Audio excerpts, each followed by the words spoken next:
Rebonsoir, bienvenue sur votre chaîne préférée Akhbar al-Bled.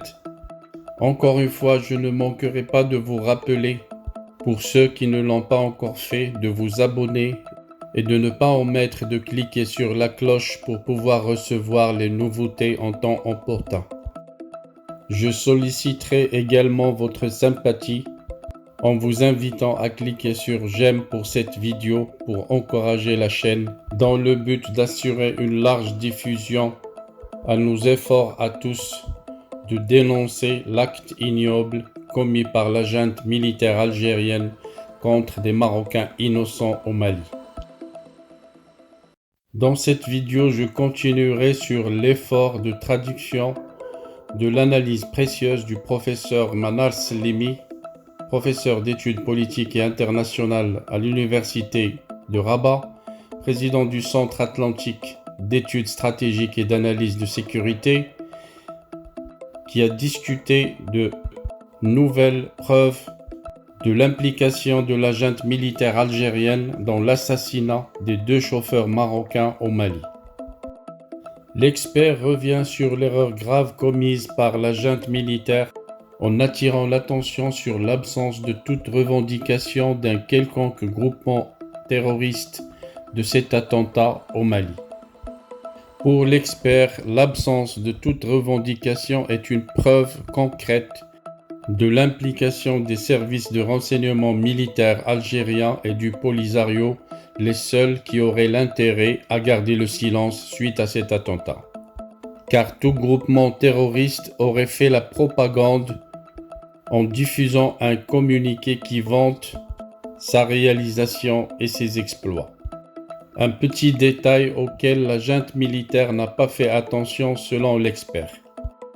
Pour Manar Slimi, si la planification de cet attentat a été faite par le ministre des Affaires étrangères algérien La Mamra, quelques jours avant à l'ambassade de l'Algérie à Bamako, le Polisario aurait servi de guetteur en s'installant dans des postes à la sortie des frontières de la Mauritanie avec le Mali pour signaler l'approche de l'objectif cible par des moyens de transmission radio que détenaient les auteurs de l'acte terroriste selon les témoignages des rescapés de cet attentat. Pour Manar Slimi, ceci est la preuve que l'acte a été très bien organisé et que les rôles ont été bien définis, bien partagés entre les services secrets militaires algériens et le Polisario.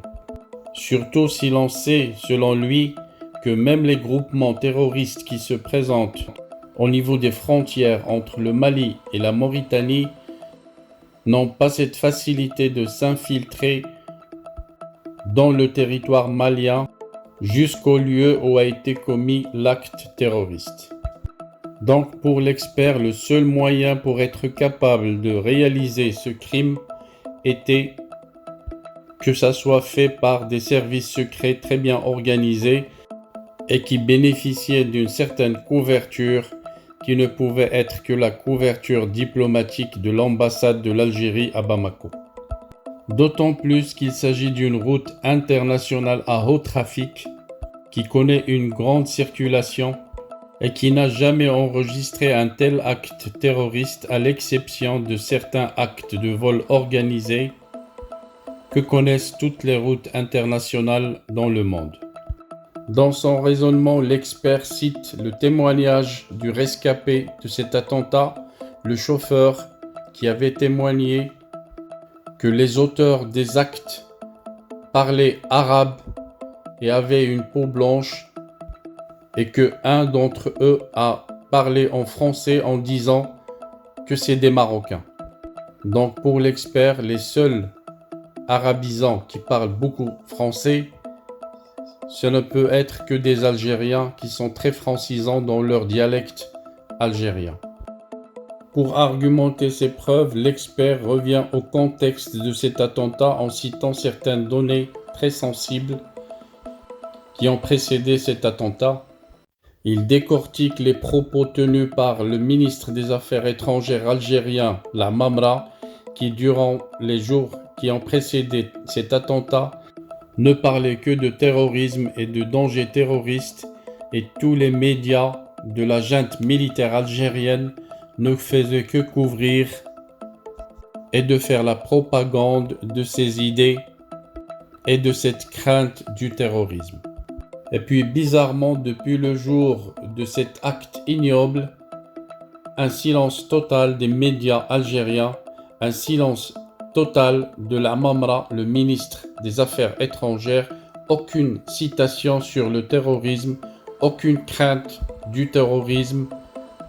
Pour eux, c'était comme si la mission a été accomplie et que place était au silence total. Ajoutez à cela l'absence d'une revendication d'un groupement terroriste, les preuves sont là, leur silence parle à leur place. À côté du contexte diplomatique de cet attentat, l'expert a attiré l'attention sur un contexte économique en attirant l'attention que l'Algérie avait commencé une guerre commerciale et économique contre le Maroc en cherchant à l'isoler et à le désavantager sur le plan international. L'expert a rappelé l'acte de rompre le contrat du gazoduc avec l'Europe. Tous les efforts de la junte militaire algérienne se concentraient sur l'effort d'essayer d'asphyxier l'économie marocaine, d'où la preuve que cet acte terroriste rejoint les efforts que déploie la junte militaire depuis quelques mois, pour ne pas dire depuis quelques années, pour essayer d'isoler le Maroc du côté de l'Afrique.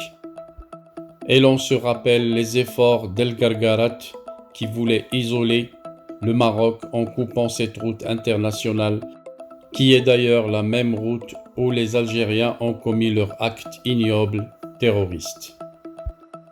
À côté des deux contextes qu'avait cités l'expert, le contexte économique et le contexte diplomatique, Manar Slimi a rappelé un autre contexte, celui des efforts de l'Algérie d'isoler le Mali pour s'assurer une certaine subordination de son gouvernement provisoire à la volonté des militaires de l'Algérie, dans un effort de l'Algérie d'avoir un rôle et son mot à dire dans tout ce qui va se passer au Mali dans les jours et mois à venir.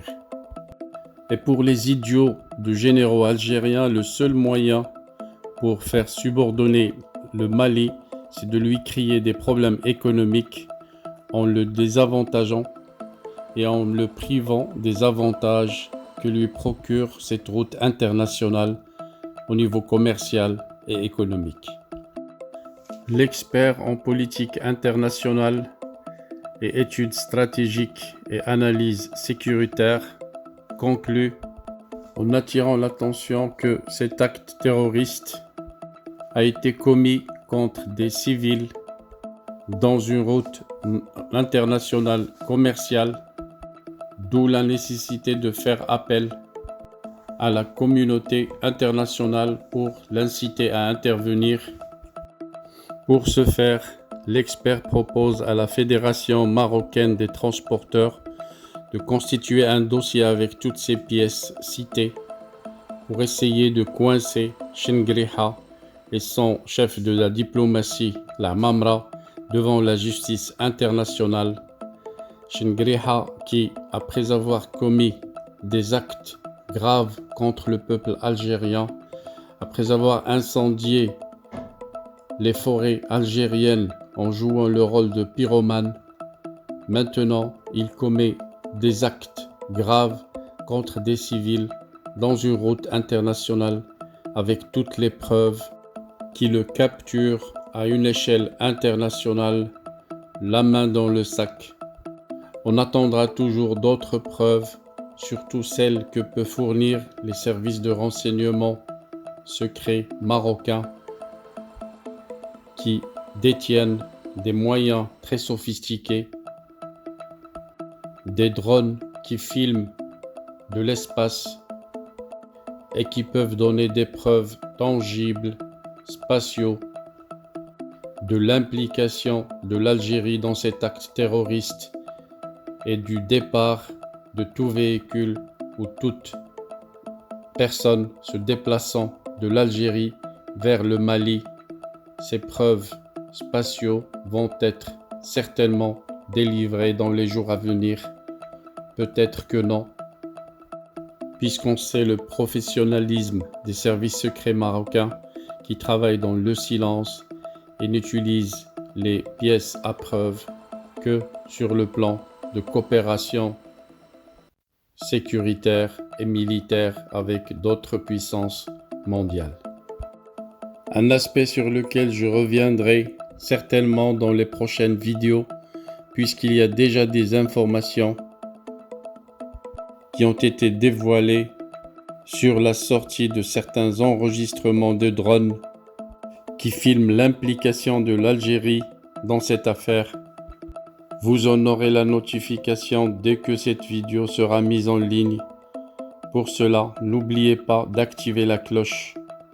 Je vous souhaite bonne nuit et à la prochaine. Pour le moment, je vais travailler sur d'autres vidéos que je vais vous montrer dès qu'elles seront prêtes, dans un jour ou deux. Inch'Allah Rahman Rahim. Merci de votre attention. Suivez-nous. Et n'oubliez pas d'enrichir le débat par vos commentaires précieux qui à la fois m'aident à comprendre vos besoins, mais aussi enrichissent le débat et me permettent de projeter d'autres idées et d'autres vidéos qui parlent de dossiers qui vous intéressent, vous tous les abonnés de la chaîne Akhbar al-Bled. Merci et bonne nuit à vous tous. À la prochaine.